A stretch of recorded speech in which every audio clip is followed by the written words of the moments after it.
Hello મિત્રો, કેમ છો તમે બધા? આઈ હોપ તમે બધા મજામાં હશો. તો આજની આપણી રેસીપી છે વેજીટેબલ પુલાવ બનાવીશું. તેના ઇન્ગ્રીડિયન્ટ્સ જોઈ લઈએ.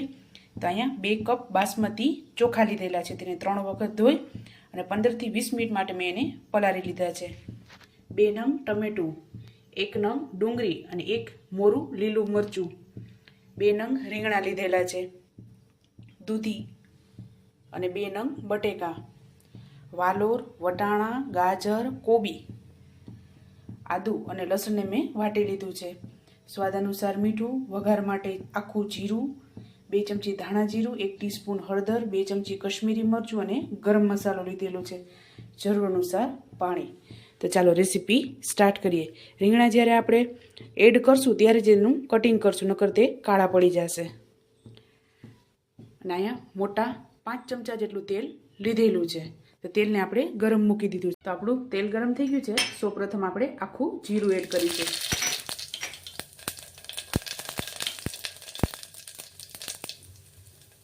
ત્યારબાદ ડુંગળી અને 1 લીલું મરચું.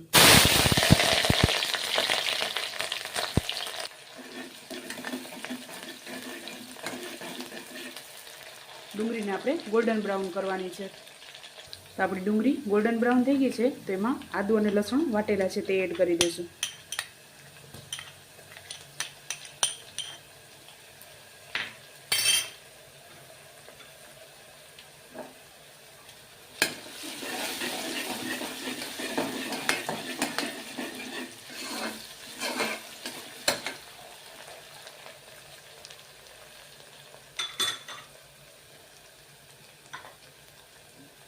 ત્યારબાદ ટમેટા એડ કરી દઈશું. ત્યારબાદ સ્વાદ અનુસાર મીઠું એડ કરીશું. 1 ટીસ્પૂન હળદર,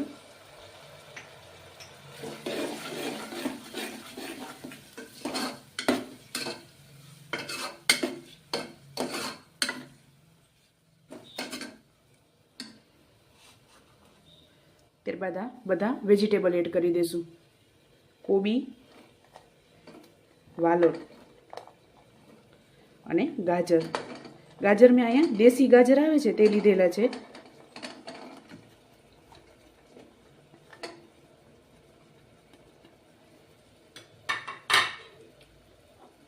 અને દૂધી એડ કરી દઈશું.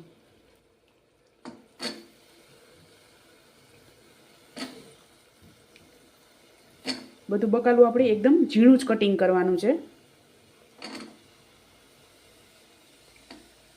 બાદ બટેકા એડ કરી દઈશું.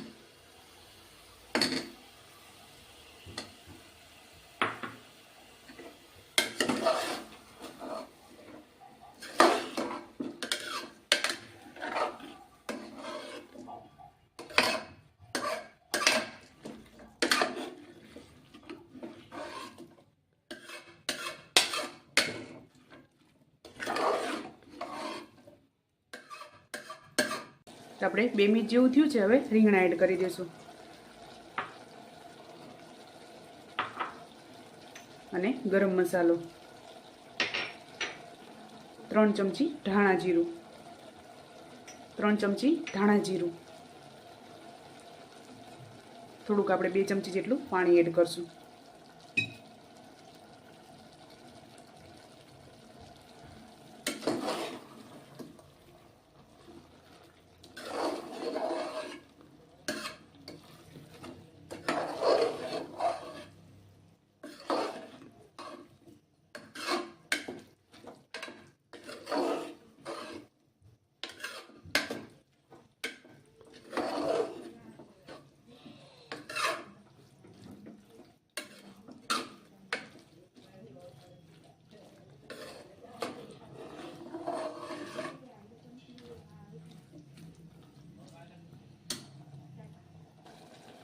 ત્યારબાદ કશ્મીરી મરચું 2 ચમચી,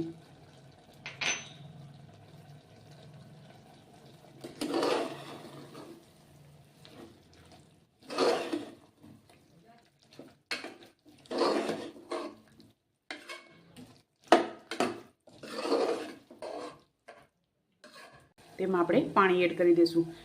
મેં 2 કપ ચોખા લીધેલા છે તો હું 2 ગ્લાસ પાણી એડ કરું છું.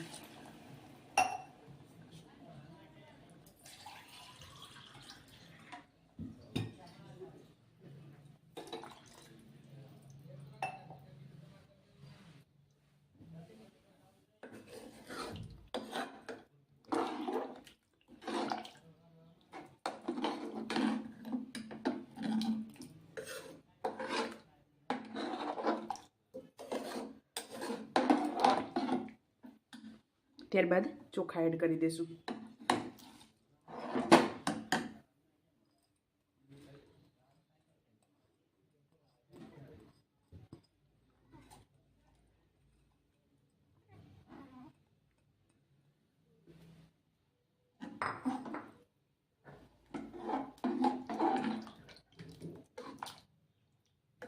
મીડિયમ ગેસ ઉપર 3 થી 4 વિસલ લેવાની છે.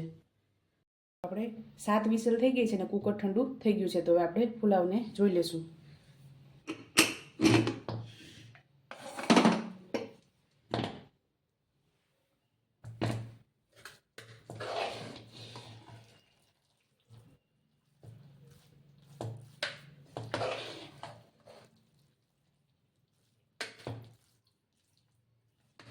તો આપણો પુલાવ રેડી થઈ ગયો છે. તો આને સર્વ કરી લઈશું.